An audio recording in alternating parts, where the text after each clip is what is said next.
तो गीता में प्राइमरीली 5 विषयों के ऊपर चर्चा की है, 5 सब्जेक्ट्स। सबसे पहला है जीव, हम सब लोग क्या हैं? लिविंग एंटिटीज, जीव, ह्यूमन। दूसरा है ईश्वर, so there is something to be controlled and there is someone who is acting as a controller. So we living entities are designed to be controlled, and God has the power to control us. And there is a problem. The big problem is that we all want to be independent. We all want to have freedom. We do not want that anyone should control us. But the way the society has been designed, that we have to be under control of someone. इस तरीके से ये समाज बना हुआ है. अब we do not want any control, हम नहीं चाहते कि कोई हमें कंट्रोल करे. भगवान चाहते हैं कि भगवान हमें कंट्रोल करे. आप कहेंगे भगवान क्यों चाहते हैं ऐसा? एक्चुअली भगवान वो जो कंट्रोल कर रहे हैं ना, भगवान उस कंट्रोल में भी हमारा कल्याण ढूंढ रहे हैं. जैसे माता पिता है, माता पिता चाहते हैं कि बच्चे कंट्रोल में रहें. अगर वो कंट्रोल में रहेंगे तो उससे क्या होगा? बच्चों का ही वेलफेयर है ना. अल्टीमेटली उससे बेनिफिट किसको हो रहा है? बच्चों को ही हो रहा है. बस बच्चों को करना क्या है? जो माता पिता कह रहे हैं उस बात को फॉलो करना. अल्टीमेट बेनिफिट उसमें बच्चों का ही है. तो इसी प्रकार से भगवान हमें कंट्रोल करना चाहते हैं, उसमें हमारा ही कल्याण है. अब प्रॉब्लम ये होती है कि हमें वो कल्याण दिखता नहीं. हमें क्या दिखता है? हमें ये दिखता है कि ये व्यक्ति मेरी लाइफ को कंट्रोल करने की कोशिश क्यों कर रहा है, ये मेरी लाइफ में इंटरफेयर क्यों कर रहा है. I want freedom. बट फिर भी कृष्णा अवसर ढूंढते हैं कि कैसे मैं इसकी लाइफ को अपने काबू में लूं, क्योंकि कृष्णा नोज द रियलिटी. हमें उस रियलिटी का थोड़ा सा आइडिया हो सकता है, बट कृष्ण को उस वास्तविकता का पूरा अंदाजा है. कृष्ण से इस संसार में कुछ भी नहीं छुपा हुआ. तो कृष्ण को ये पता है कि हमारे लिए क्या रेलेवेंट है, क्या इररेलेवेंट है. इसलिए भगवान हमारी लाइफ में इंटरफेयर करना चाहते हैं. अपने लिए नहीं, भगवान को उससे कोई पर्सनल बेनिफिट नहीं होगा. इट्स नॉट दैट कि भगवान का बिजनेस चल जाएगा उससे, कि लोग मेरा गुणगान करेंगे. कृष्ण का उसमें इंटरेस्ट नहीं है. कृष्ण को तो ऑलरेडी ग्लोरीफाई करने के लिए करोड़ों करोड़ों डेमीगॉड्स, भगवान कृष्ण के पार्षद हमेशा भगवान का गुणगान करने के लिए बैठे हुए हैं और चल रहा है गुणगान.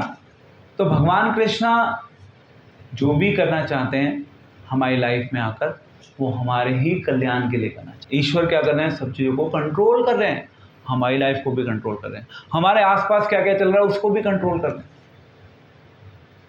कौन क्या करेगा, सब चीजें मोर लेस कंट्रोल्ड हैं. तो जीव, ईश्वर, प्रकृति. अब ये थर्ड फैक्टर आ गया. प्रकृति मीन्स इस संसार में 5 फैक्टर्स हैं. अगेन प्रकृति में 5 फैक्टर्स आते हैं. हाँ, पंच तत्व, पंच महाभूत जिसको हम बोलते हैं. तो जो 5 फैक्टर्स हैं, ये 5 फैक्टर्स क्या हैं? प्रैक्टिकली हम सभी की लाइफ से जुड़े हुए हैं, जिसको हम प्रकृति बोलते हैं. ये प्रकृति की देन है. अब ये प्रकृति भी अल्टीमेटली किसकी देन है? ये प्रकृति भी भगवान की देन है. दूसरे शब्दों में इस प्रकृति के ऊपर भी ईश्वर का कंट्रोल है. प्रकृति के ऊपर हमारा कंट्रोल नहीं है. हमने तो जबरदस्ती कंट्रोल ले लिया है, बट इन रियलिटी उस प्रकृति के ऊपर कंट्रोल भगवान का है, हमारा कंट्रोल नहीं. तो जीव, ईश्वर, प्रकृति. चौथा है काल, समय. अब समय में भी 3 फैक्टर आ गए, पास्ट, प्रेजेंट एंड फ्यूचर. अब प्रैक्टिकली हम लोगों के साथ क्या होता है? अगर हम अपनी लाइफ की बात, हमें केवल आज का पता है, थोड़ा सा पहले क्या हुआ था उसका पता है, हमें फ्यूचर का तो नहीं पता. अब भगवान को सब कुछ पता है, क्योंकि कृष्ण रिप्रेजेंट्स काल. गीता में कृष्ण कहते हैं कि मैं काल को रिप्रेजेंट करता हूँ। और गीता में कृष्ण ये भी कहते हैं कि जो मेरी बात को नहीं मानते, मैं काल के रूप में आकर उनकी लाइफ भी ले लेता हूँ। Krishna takes our life, he enters into our life in the form of time and he takes our life away. सब चीज़ें टाइम से तो ड्रिवन है इस संसार में। टाइम से मेजरमेंट होता है ना। स्पीड का मेजरमेंट किससे होता है? 100 किलोमीटर प्रति आवर।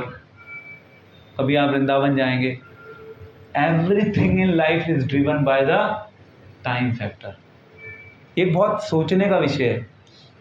ऊपर सूर्य जो है, सूर्य जब आता है पृथ्वी पर, तो सूर्य की किरणें पृथ्वी पर पड़ती, तो सूर्य की किरणें पृथ्वी पर कब पड़ना शुरू होंगी? Time factor. कितने बजे आप उठेंगे? Time factor. क्या खाएंगे, कब खाएंगे? टाइम बहुत बड़ा रोल प्ले कर रहा है लाइफ में।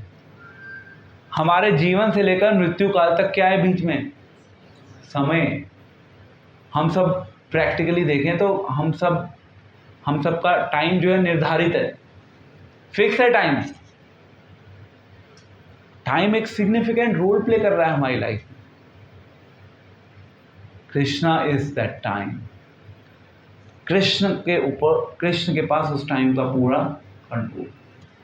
कृष्ण यदि चाहें तो टाइम को रोक भी सकते हैं। कृष्ण के लिए पॉसिबल, हमारे लिए पॉसिबल नहीं है। सो जीव, ईश्वर, प्रकृति, काल एंड पांचवा कर्मा, कार्य करना, क्रिया करना, एक्शन, एक्टिविटी। तो प्रैक्टिकली हम सब लोग अपने जीवन में करते ही रहते हैं। तो अगेन गीता में कृष्ण ने ये बोला कि भाई ये 4 फैक्टर हैं, तो फिक्स हैं। ये जो फ्लक्चुएटिंग फैक्टर है ये कर्मा है। तो इस तरीके से गीता में 5 विषयों के ऊपर डिस्कशन की गई। अब आपके माइंड में आ सकता है कि ठीक है, भगवान ने 5 विषयों के ऊपर डिस्कशन की है गीता में, तो अभी मेरी लाइफ में मुझे भगवान से कुछ लेना देना नहीं है। लेट्स एज्यूम फॉर नाउ कि हमें अपनी लाइफ में भगवान से कुछ लेना देना नहीं है। तो कितने फैक्टर्स बचे? 4 फैक्टर बचे, है ना। जीव, प्रकृति, काल एंड कर्म। भगवान को अभी हमने साइड रख दिया। तो यदि हम भगवान को एक बार को लाइफ से साइड भी रख दें, तो ये 4 फैक्टर तो हम सबकी लाइफ के लिए रेलेवेंट है या नहीं है? 4 फैक्टर रेलेवेंट है या नहीं है? रेलेवेंट है भाई। नहीं, प्रकृति, अब खाना पीना सब प्रकृति के थ्रू तो मिल रहा है, नहीं तो जिएंगे कैसे हम सारी प्रकृति को तो यूज कर रहे हैं। जितना भी, अब अगर आप ये मोबाइल देख रहे हैं, मोबाइल आपके सामने है, मोबाइल से आप मुझे सुन रहे हैं, ये लाइट लगी हुई है, यहाँ पे एसी चल रहा है, ये सब क्या है? ये प्रकृति का ही तो एक रूप है ये। तो प्रकृति हमारी लाइफ से हम नहीं हटा सकते, समय को हम अपनी लाइफ से नहीं हटा सकते, कर्मों को हम अपनी लाइफ से नहीं हटा सकते। अब ये कैसे कार्य कर रही है, इसकी एक ब्रॉड लेवल पे अंडरस्टैंडिंग होना जरूरी है, पता होना चाहिए ना इसकी इंट्रिकेसीज कैसे काम कर रही है। तो इसके लिए हमें गीता का सहारा लेना ही होगा। हमारे पास चॉइस अवेलेबल नहीं है। भगवान को साइड कर दिया तो भी गीता चाहिए, क्योंकि लाइफ है ना Gita. Gita is talking about how to live life. अगर आपका भगवान में फेथ नहीं है, कोई प्रॉब्लम नहीं है, फिर भी आपको गीता की आवश्यकता है। गीता को आप अपनी लाइफ से अलग नहीं कर सकते। अगर आपने एक एक्सपेरिमेंट लेवल पे अपनी लाइफ को जीना है तो बात अलग है, बट यदि आप एक रियल सब्सटेंशियल लेवल पे अपनी लाइफ को जीना चाहते हैं, being aware of the facts and circumstances around you, तो आपको गीता का शेल्टर लेना ही होगा। क्लियर है पॉइंट? अब एक क्वेश्चन है कि भाई ये जो गीता है, ये तो ऐसे ही भगवान ने नहीं लिखी, ये तो ऐसी कोई महापुरुष, कोई संत आए होंगे भारत के इतिहास में, उन्होंने एक किताब छाप दी, किताब को लिख दिया, उसके बाद वो छपनी शुरू हो गई, उस पर कृष्ण का ठप्पा लग गया, और इस संसार में गीता का डंका बजना शुरू हो गया। तो इसका आंसर ये है कि कभी भी आपसे कोई ऐसा कहता है तो सबसे पहले आप इसको लॉजिकली अगर आप किसी को समझाना चाहते हैं तो आपको बोलना चाहिए कि ठीक है, मान लिया कि किसी महापुरुष, किसी संत ने भगवद गीता को लिखा, तो इसका आंसर ये है कि सबसे पहली चीज, कोई भी यदि भगवद गीता को पढ़ेगा, कोई भी एक लेमैन भगवद गीता को पढ़ने के बाद आप इस निष्कर्ष पर पहुंच जाएंगे कि ये जो भगवद गीता है ये केवल एक ऑर्डिनरी ह्यूमन की उपज नहीं है। इस भगवद गीता जैसी बुक को लिखने के पीछे कोई एक सुपर इंटेलिजेंट ब्रेन इन्वॉल्व है। आप पढ़ लीजिए खुद, आप इस चीज को अपने आप इस कंक्लूजन पे आप खुद ही पहुंचेंगे। तो जब आप इस कंक्लूजन पे पहुंचते हैं कि यस, किसी ऑर्डिनरी ह्यूमन की ये उपज नहीं है, भगवान को भी हमने पिक्चर में नहीं ला रहे, अभी हम भगवान तो है ही नहीं, अभी तो हम बात करें कि एक इंटेलिजेंट ब्रेन की क्रिएशन है। तो मुझे नहीं लगता कि हमें कोई प्रॉब्लम होनी चाहिए जब ये जो नॉलेज है, इस नॉलेज को एक इंटेलिजेंट पर्सन ने क्रिएट किया है, उस इंटेलिजेंट पर्सन के अकॉर्डिंग यदि हमें अपनी लाइफ को जीना हो तो what is the harm? Whosoever that person can be, if that person is not Krishna, what is the harm? Problem क्या है? एक महापुरुष ने एक ऐसी पुस्तक लिखी है जिसको हम अगर अपनी लाइफ से जोड़ दें तो हम अपनी लाइफ को बहुत व्यवस्थित तरीके से, सुचारू ढंग से, ऑर्गेनाइज ढंग से, डिसिप्लिन होकर जी सकते हैं। हमारी इंटेलिजेंस से तो ज़्यादा अच्छी इंटेलिजेंस होगी ना उसकी, तो हम फॉलो कर लेते हैं ना जिसने लिखी है उसकी इंटेलिजेंस को। So there is no harm. तो ये उन लोगों के लिए रिस्पॉन्स है। ये मैं बहुत, मतलब मैंने जब गीता पढ़ना शुरू किया शुरू में, तो मैंने इसके ऊपर काफ़ी विचार किया, इस कॉन्सेप्ट के ऊपर। मैंने प्रवचन वगैरह में सुना कि भाई the person whosoever has written this book definitely has far beyond strong intelligence than our own intelligence. इसमें कोई डाउट नहीं है।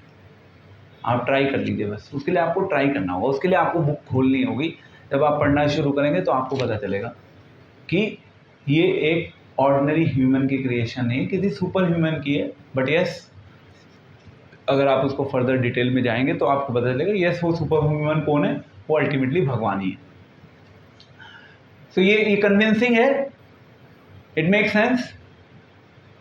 एक्चुअली क्या है कि ये जो आज की एज है ना, this is an age of logic. हमारे ये जो ऊपर का ये जो है ना पोर्शन, यहाँ पे दो सेक्शंस हैं। एक हमारा इंटेलेक्चुअल ब्रेन है और दूसरा हमारा इमोशनल काइंड ऑफ ब्रेन है। इंटेलेक्चुअल ब्रेन में क्या होता है? इंटेलेक्चुअल ब्रेन में हम इंटेलेक्चुअल लेवल पर सोचते हैं, वी यूज लॉजिक। हम चीज़ों की गहराई में जाने का प्रयास करते हैं। We want to understand things in detail. हम चीज़ों को डेप्थ से समझने का प्रयास करते हैं। हम केवल करते नहीं हैं सुपरफिशियली, अगर हम करेंगे तो उसके पीछे कोई ना कोई स्ट्रॉन्ग रीज़न होना चाहिए। इसको बोलते हैं इंटेलेक्चुअल लॉजिकल ब्रेन। दूसरी तरफ है हमारा इमोशनल साइड। एंड कई बार हम ऐसा देखते हैं कि सोसाइटी में बहुत से ऐसे लोग होते हैं जो इमोशनली बहुत वीक होते हैं, इमोशनली ढीले होते हैं। अगर किसी ने उनको कुछ बोल दिया तो बहुत जल्दी अपने दिल पे ले लेंगे एंड वो डिस्टर्ब हो जाएंगे, परेशान हो जाएंगे, रोना शुरू कर देंगे, उसने मुझे ऐसा क्यों बोल दिया, क्योंकि वो लॉजिकली नहीं सोचते। तो भगवद गीता की स्पेशलिटी ये है कि भगवद गीता हमारा वो जो इमोशनल जोन है, वो प्रैक्टिकली देखा जाए तो वीकर जोन है। वो हमें उस इमोशनल जोन से निकालती है और हमें लॉजिकल ब्रेन यानी कि लॉजिकल जोन में हमें एस्टैब्लिश करने में हमारी सहायता करती है। विवेक के माध्यम से हम सही और गलत को अलग कर पाएंगे, यानी कि दूध का दूध और पानी का पानी हमें पता चल जाए। हम विवेक के स्तर पे जीना शुरू कर देंगे।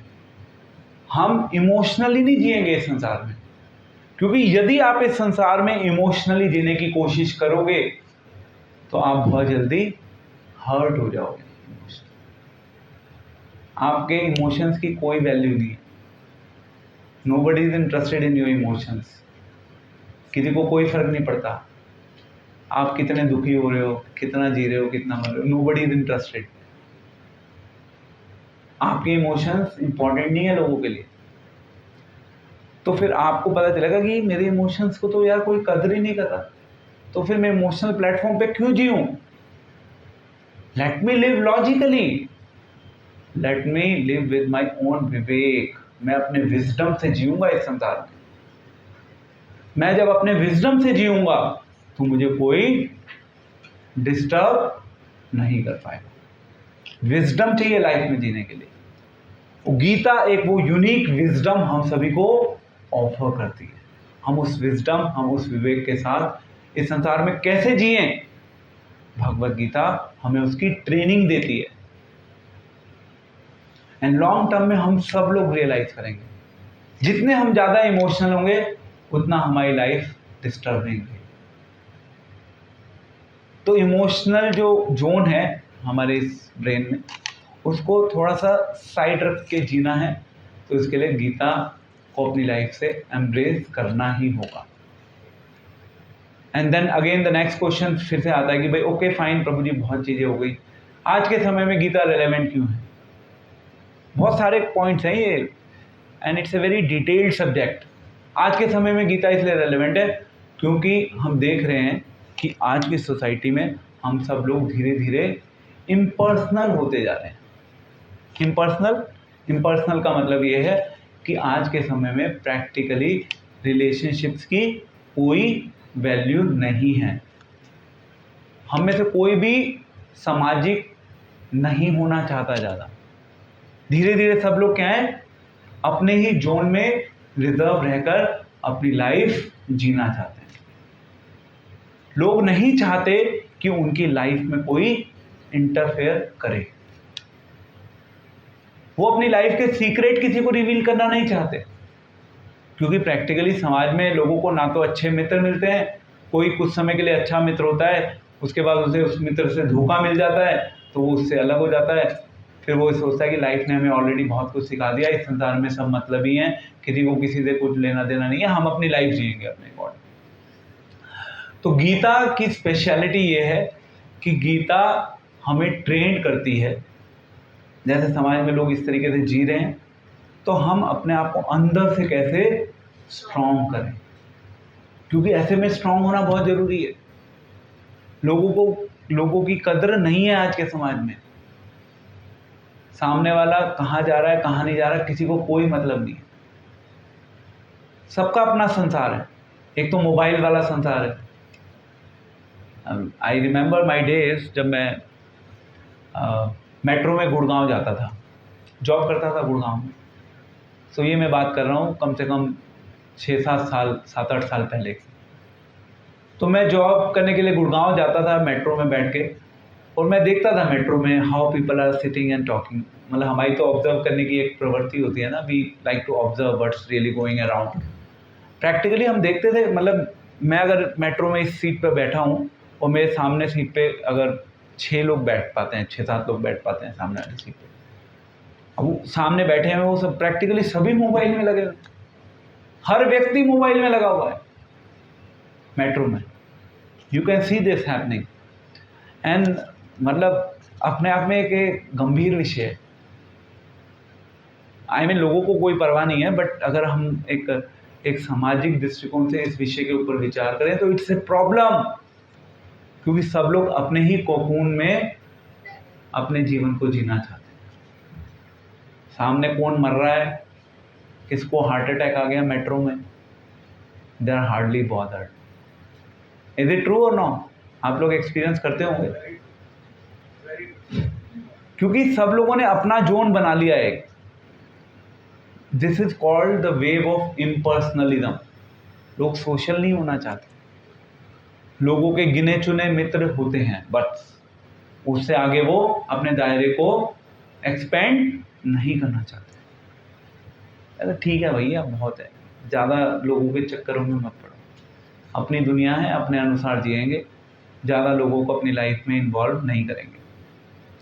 तो ऐसे इम्पर्सनल संसार में यदि हम लोग रहना चाहते हैं तो इस इम्पर्सनल संसार में रहने के लिए हम सबको अपने आप को अंदर से बहुत strong banana. And Bhagavad Gita क्या करती है? भगवत गीता हमें कोई यूनिक ऑफर नॉलेज के रूप में देती है, जिसके थ्रू हम सब अपने आप को आंतरिक स्तर पे बहुत मजबूत कर सकते। जब हम अपने आप को आंतरिक स्तर पे मजबूत कर लेंगे, अगर हमारे पास लोग आते हैं हमारी बात को सुनने के लिए तो ठीक है, नहीं आते तो भी ठीक है। जिस तरीके से लोगों ने अपना जोन क्रिएट कर लिया है, हमने भी अपना जोन क्रिएट किया। एटलीस्ट हमने सही डोमेन में रहकर अपने जोन को क्रिएट किया, जिसमें ऊपर वाला सब देख रहा है।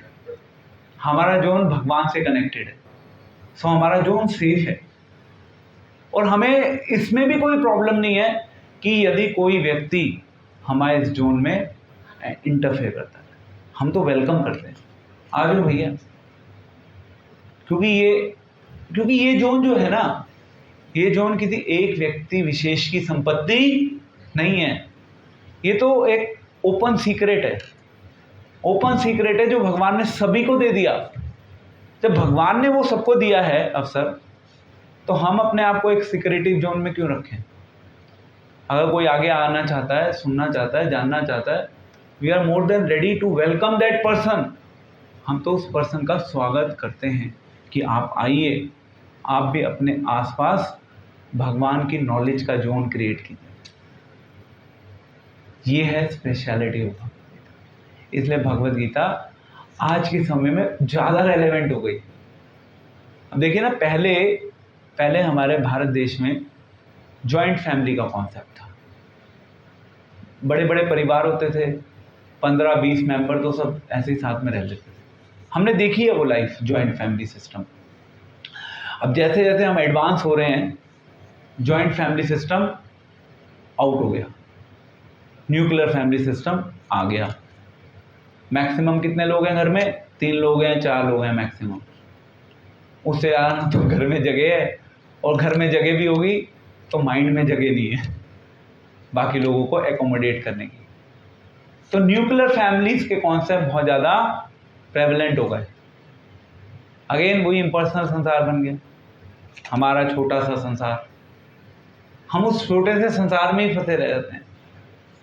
तो गीता हमारे को, जब हम उस छोटे से संसार में भी रहते हैं, तो किस प्रकार से हमारी जो लाइफ के प्रति जो हमारी जो अप्रोच होनी चाहिए, वो हमारी अप्रोच किस प्रकार से विस्तारित होनी चाहिए। ब्रॉड माइंडेडनेस, इसी को बोलते हैं ब्रॉड माइंडेडनेस। और उस ब्रॉड माइंडेडनेस को हम कृष्ण की सेवा के लिए यूज कर सकते हैं। कृष्ण की सेवा के लिए यूज कर सकते हैं ना। I mean, अब जैसे हमारे प्रोग्राम होते हैं, अभी हमने जन्माष्टमी फेस्टिवल ऑर्गेनाइज किया, नीचे ही था। तो जन्माष्टमी फेस्टिवल जब हमने सेलिब्रेट किया तो कितने लोग आए? There were more than 2000 people. लगभग 2000 से ऊपर लोगों ने जन्माष्टमी फेस्टिवल में भाग लिया। तो कभी कभी लोग मिलते हैं, मैं बोलता हूँ अच्छा जन्माष्टमी कैसे सेलिब्रेट कर रहे हो? तो कहते हैं कि हम तो अपने घर में ही प्रसाद बनाएंगे, भगवान को ऑफर करेंगे, 3-4 परिवार के हम लोग हैं, बस हम मिलके ऐसे कुछ गा लेंगे, बस हो गया। तो मतलब उसमें कोई खराबी नहीं है, मतलब we are not against it. वो एक कन्फाइंड लिमिटेड मेंटालिटी है। उसमें लोग कहते हैं हमारे घर में भी लड्डू गोपाल हैं, उनको भी भोग लगाना है, उनकी आरती करनी है।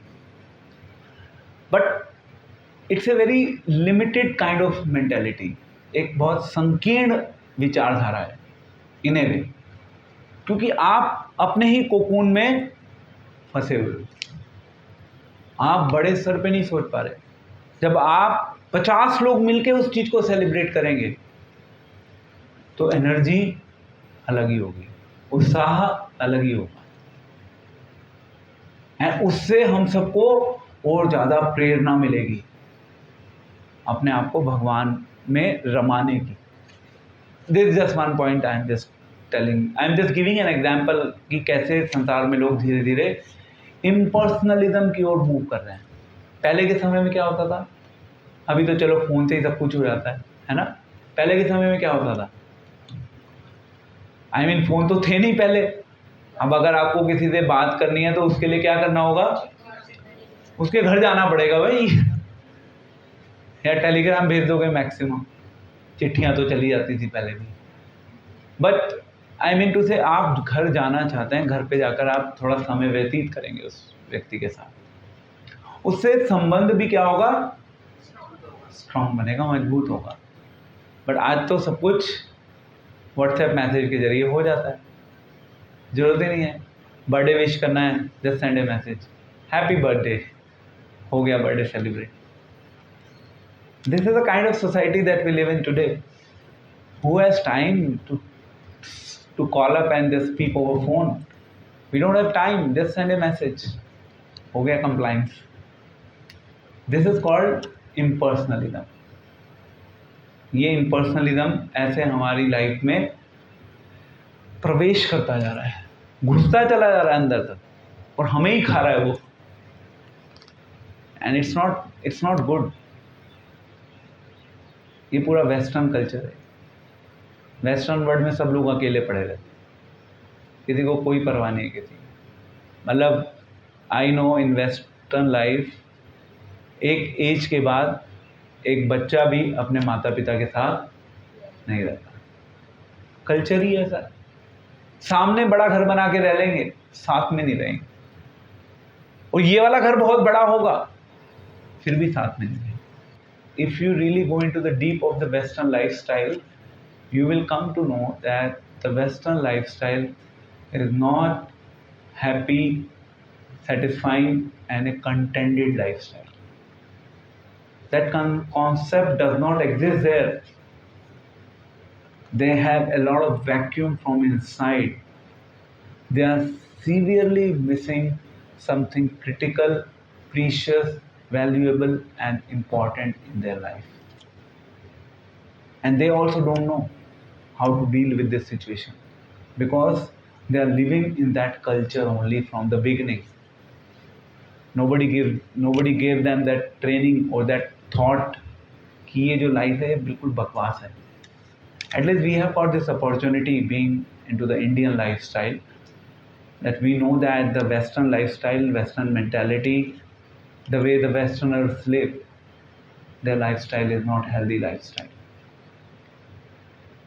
एक्सटर्नली बहुत अच्छी लगेगी उनकी लाइफ आपको, no doubt, but when you will go into the deep of their life, you will realize they are missing something very precious. And वो जो प्रीशियस चीज़ है, वो हमारा इंडियन कल्चर, वो प्रीशियस चीज़ हमें गिफ्ट के रूप में मिल रहा है from our childhood. But as the time is moving, हम उस चीज़ को नेग्लेक्ट करते रहते हैं। तो वो जो विजडम होता है, हमने बात करी थी विजडम की, विवेक की, उस विवेक से हम इस संसार में जीना शुरू करते हैं। एंड हमें पता चलता है कि अल्टीमेटली इमोशंस के चक्कर में फंसेंगे तो फंस जाएंगे। तो वो जो विजडम है, वो विजडम क्या होता है, धीरे धीरे धीरे हमें एक पर्पसफुल एंड मीनिंगफुल लाइफ की ओर खींचना शुरू करता है। It's been 22 years for me that I am into Krishna consciousness. मतलब at least I feel that life में एटलीस्ट कुछ वैल्यूएबल करने के लिए। तो लोग कह सकते हैं कि भाई, अरे भाई ठीक है, आपके पास करने के लिए हम भी तो कर रहे हैं। तो मैं फिर नेचुरली हम कंपेयर करेंगे कि ठीक है, वो भी कर रहे हैं, हम भी कर रहे हैं। तो अगर आप सही लेवल पे, जो इस संसार में जो लोग ऑर्डिनरी लाइफ जीते हैं, ऑर्डिनरी लाइफ जो लोग जी रहे हैं, वो भी कर रहे हैं, वो भी बहुत व्यस्त हैं। हरे कृष्णा वाले भी बहुत व्यस्त हैं। हाँ, वो किस चीज़ में व्यस्त हैं? उनका जो जोन है, उनका जो दायरा है व्यस्तता का, वो केवल उनका कुटुंब है, उनका परिवार है, परिवार। उनके लिए उनका परिवार उनके जीवन का केंद्र है। Everything in their life is centred around their own family. और या किसी को अपने बिजनेस से बहुत ज़्यादा अटैचमेंट होता है तो उसकी लाइफ में सब कुछ उसका उस बिजनेस के इर्द गिर्द घूमता रहता है। अगर किसी को कंपनी से बहुत ज़्यादा अटैचमेंट हो जाता है तो उसका दायरा कंपनी तक सीमित हो जाता है। जनरली लोगों का दायरा इतना ही है, परिवार, मित्र, ऑफिस, काम धंधा, बस। जनरली अगर आप सही ढंग से एसेस करें तो आपको पता चलेगा ये तो बड़ा सेल्फिश जोन है। लगता नहीं है? मैं केवल मैं तक ही लाइफ टिकी हुई है। मैं अपने बारे में सोच रहा हूँ, मैं मैक्सिमम मेरे परिवार के बारे में सोच रहा हूँ, मैं अपने बिजनेस के बारे में सोच रहा हूँ, मैं मेरी कंपनी के बारे में सोच रहा हूँ। अल्टीमेटली मैं जिनके बारे में भी सोच रहा हूँ, इन ए वे मेरी उनसे कुछ आकांक्षाएं हैं, उनकी मुझसे कुछ आकांक्षाएं हैं। ये मेरा सीमित दायरा है, इससे ज़्यादा मैं नहीं सोच रहा। अब जब आप स्पिरिचुअलिटी में आते हैं या भगवत गीता की नॉलेज को अपनी लाइफ से जोड़ना शुरू करते हैं, आप देखिए कि भगवान कृष्ण अर्जुन को गीता का उपदेश दे रहे हैं। तो कृष्ण क्या कर रहे हैं? कृष्ण हेल्प कर रहे हैं। कृष्ण हेल्प नहीं कर रहे वहां पे। कृष्ण किसकी हेल्प कर रहे हैं? अर्जुन की। एक दृष्टिकोण से हम कह सकते हैं कि कृष्ण अर्जुन की हेल्प कर रहे हैं। तो अर्जुन तो कृष्ण का मित्र भी था, उसने अर्जुन ने अपने मतलब कृष्ण को अपने गुरु के रूप में भी स्वीकार किया था, एंड वो भक्त के रूप में सेवा भी कर रहा था, इसलिए कृष्ण ने अर्जुन की सहायता की। पर क्वेश्चन ये है कि क्या केवल कृष्ण ने अर्जुन की सहायता की? कृष्ण के अर्जुन के थ्रू कृष्णा हम सबकी सहायता कर रहे हैं। तो भगवान कृष्ण की सहायता का जोन कितना बड़ा हो गया, मतलब आप उसको मेजर ही नहीं कर सकते। भगवान कृष्णा इतना बड़ा ब्रॉड विजन लेकर चल रहे हैं। ऐसे ही जब हम भगवान कृष्ण के कांटेक्ट में आते हैं तो हमारा जोन जो होता है वो उसका दायरा धीरे धीरे बड़ा होना शुरू होता है। दूसरे शब्दों में हम दूसरों की सहायता करना चाहते हैं। क्यों? क्योंकि सभी भगवान से कनेक्टेड हैं। मेरे घर वाले भी भगवान से कनेक्टेड हैं और इस संसार के लोग भी भगवान से कनेक्टेड हैं। क्योंकि अल्टीमेटली वहां पे प्रिंसिपल क्या है?